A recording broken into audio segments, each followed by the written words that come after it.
Hi gang, Denise here, welcome, and today our posture is ERYT Padottanasana, or wide leg forward fold. So in this pose we have our toes pointed to the long edge of our mat and we line out the pinky edge of the feet with the short side of the mat. So that is once again our orientation where the great toes point straight ahead and the heels are a little bit wider, very same as Tadasana.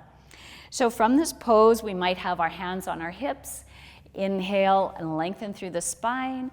Exhale, hinging at the hips. I recommend bending the knees here. And let's just bring our hands to the mat.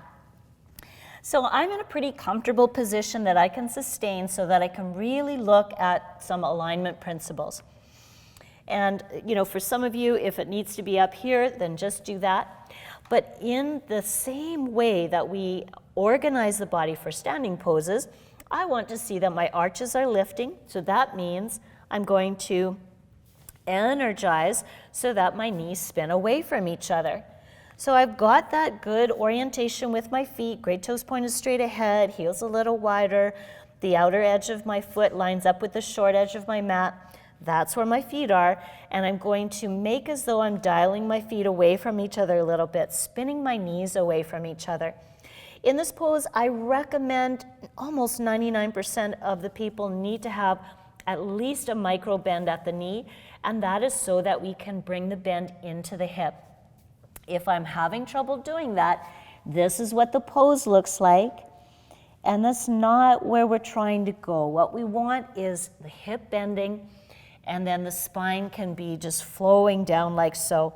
And there's so many variations. We could be walking under, we could be catching the great toe and drawing ourselves through, maybe eventually going under and taking a bind. But the legs are our foundation here. Lifted arches, knees spinning away, bending at the hip.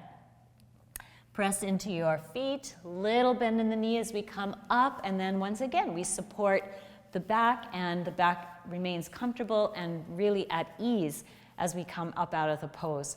So see about trying that. It's the knees spinning away from each other, micro bend at the knee, and believe me, you're going to get deep into the hip where we really want to go with this pose. So give it a try, put it in the comments below. Thanks so much for joining me. Bye for now.